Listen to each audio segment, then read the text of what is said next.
آپ کے سب سے قریبی دوست، آپ کے سفر و حضر کے ساتھی، یار غار اور اپنی جان و مال اسلام کی خاطر قربان کرنے والے مسلمانوں کے پہلے خلیفہ حضرت ابو بکر صدیق رضی اللہ تعالیٰ عنہ۔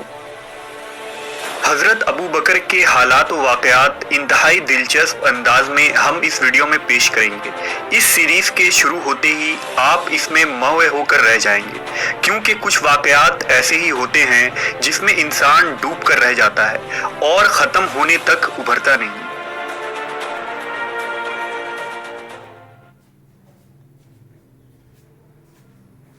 مدینہ کی گلیاں ویران تھیں، ہر طرف سے آہ و بکا کی آوازیں آ رہی تھیں۔ نبی کی وفات پر صحابہ کرام دل برداشتہ ہو چکے تھے۔ ابھی نبی صلی اللہ علیہ وسلم کی تجہیز و تکفین کی تیاریاں بھی شروع نہ ہوئی تھیں کہ منافقین کی سازش سے مدینہ میں خلافت کا فتنہ اٹھ کھڑا ہوا اور انصار ثقیفہ بنی ساعدہ میں جمع ہو کر بحث کرنے لگے۔ جیسے ہی حضرت ابو بکر کو اس کی اطلاع ہوئی، آپ حضرت عمر کے ساتھ ثقیفہ پہنچے۔ انصار نے دعویٰ کیا کہ امیر ہم میں سے ہونا چاہیے۔ کچھ لوگ کہہ رہے تھے کہ ایک امیر مہاجرین میں سے اور ایک انصار میں سے ہونا چاہیے۔ اس وقت حضرت ابو بکر نے فرمایا، در حقیقت تمام عرب قریش کے سوا کسی کی حکومت تسلیم نہ کریں گے۔ ابو عبیدہ اور عمر ابن خطاب موجود ہیں، ان میں سے جس کے ہاتھ پر چاہو بیعت کر لو۔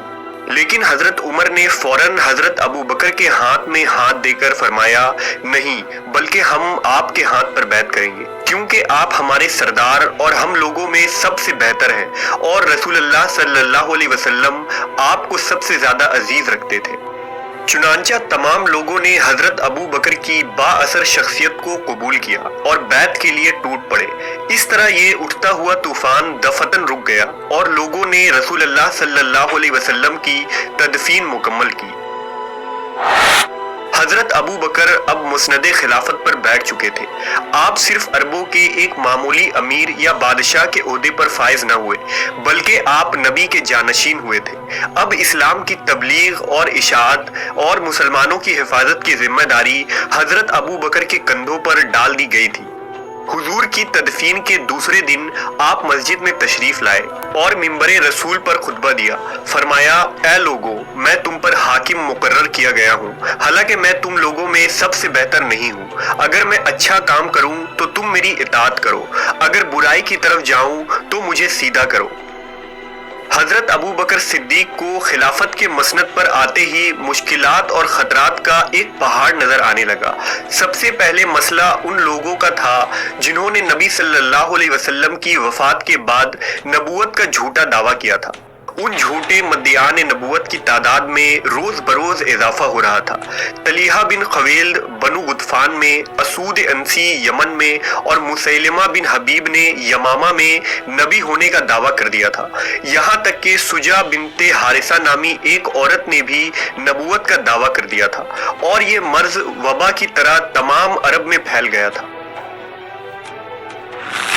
لہذا صحابہ کرام کے مشورے پر حضرت ابو بکر نے اللہ کی تلوار حضرت خالد بن ولید کو 11 ہجری میں ایک لشکر کے ساتھ ان جھوٹے مدعیان نبوت کے خاتمے کے لیے روانہ کیا۔ مسلمانوں کی لشکر نے عیینہ اور طلیحہ کو آسانی سے شکست دے کر ان کے فتنے کا خاتمہ کر دیا، لیکن مسیلمہ کذاب سے ایک سخت جنگ ہوئی جس میں مسلمانوں کی ایک بہت بڑی تعداد شہید ہوئی، جس میں بڑے بڑے حافظ قرآن تھے۔ آخر کار مسیلمہ کو شکست ہوئی اور حضرت وحشی کے ہاتھ سے مارا گیا۔ جھوٹے مدعیان نبوت سے نمٹنے کے بعد اب دو بڑے فتنے تھے جن میں مرتدین اور منکرین زکوٰۃ تھے۔ دراصل حضور کی زندگی تک عرب کے جن قبائل نے اسلام قبول کر لیا تھا وہ باقاعدگی سے اسلامی قانون کو مانتے اور زکوٰۃ ادا کرتے تھے، لیکن جیسے ہی انہیں خبر ہوئی کہ حضرت محمد صلی اللہ علیہ وسلم کی وفات ہو چکی ہے، انہوں نے بغاوت کر دی۔ ان قبائل نے اسلامی حکومت کو زکوٰۃ دینے سے انکار کر دیا۔ لہٰذا اب صحابہ میں اختلاف رائے ہوا کہ منکرین زکوٰۃ کا کیا کیا جائے۔ حضرت عمر اور کچھ اصحاب کی رائے تھی کہ اگر یہ لوگ کلمہ پڑھتے ہیں لیکن زکوٰۃ نہیں دیتے تو ہم ان سے جنگ نہیں کر سکتے، لیکن حضرت ابو بکر نے صاف کہہ دیا کہ خدا کی قسم اگر ایک بکری کا بچہ جو رسول اللہ کو دیا جاتا تھا کوئی دینے سے انکار کرے گا تو میں اس سے بھی جنگ کروں گا۔ لہٰذا تھوڑی سی تنبیہ پر ہی تمام منکرین زکوٰۃ خود زکوٰۃ لے کر مدینہ پہنچ گئے اور یوں جنگ کی نوبت نہ آئی۔ اب تک حضرت ابو بکر صدیق اندرونی دشمنوں سے زور آزمائی میں مشغول تھے۔ جب آپ ان سے فارغ ہوئے اور اب کچھ معاملات اختیار میں آئے تو بیرونی دشمنوں سے مقابلہ کی تیاریاں شروع کر دی گئیں۔ دراصل اس دور میں وسط ایشیا میں دو بڑی سلطنتیں موجود تھیں جو عرب کے پڑوس میں برسر حکومت تھی۔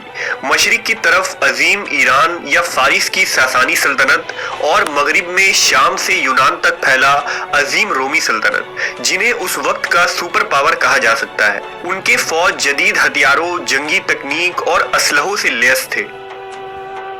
ان کے مقابلے میں عرب ابتدا سے ہی خانہ بدوش اور بدو قوم تھے جن کا ان عظیم سلطنتوں سے کوئی مقابلہ نہ تھا، اس لیے یہ عربوں کو اہمیت نہ دیتے تھے اور نہ ہی ان عظیم سلطنتوں کو جزیرہ عرب کے بنجر علاقوں پر فتح کرنے میں کوئی دلچسپی تھی۔ لیکن جب اللہ نے اپنے حبیب حضرت محمد صلی اللہ علیہ وسلم کو عربوں میں بھیجا تو عربوں کی تاریخ کا ایک نیا باب شروع ہوا۔ دراصل ایرانی اور رومی سلطنت کے سرحدوں اور گرد و نواح کے علاقوں میں اسلام کی اشاعت بڑی تیزی سے ہو رہی تھی اور مقامی قبیلے کے سردار اسلام قبول کر کے ان سلطنتوں سے علیحدہ ہو رہے تھے۔ لہذا ساسانیوں اور رومیوں نے ان قبیلوں پر دباؤ ڈالنا شروع کر دیا۔ چونکہ وہ اکیلے ان عظیم سلطنت کا مقابلہ نہیں کر سکتے تھے، اس لیے انہوں نے اسلامی حکومت سے مدد مانگی۔ لہذا حضرت ابو بکر نے حضرت خالد بن ولید کو ایک کمک کے ساتھ عراق کے علاقوں میں روانہ کیا۔ آپ نے جلد ہی بانکیا، کسکر اور شاہان عجم کے سرحدوں کو عبور کرتے ہوئے بہت سے علاقے فتح کر لیے۔ ابھی ساسانی سلطنت کا مہم جاری تھا کہ دوسری طرف شام کے سرحد پر رومیوں نے جنگ چھیڑ دی۔ لہٰذا 13 ہجری میں صحابہ کے مشورے پر حضرت ابو بکر نے چھوٹے چھوٹے 4 لشکر تیار کیے، ہر ایک کو مختلف علاقوں کی طرف روانہ کیا۔ حضرت ابو عبیدہ کو حمص پر، یزید بن ابی سفیان کو دمشق پر، شرجیل بن حسنہ کو اردن پر اور عمرو بن عاص کو فلسطین کی طرف روانہ کیا گیا۔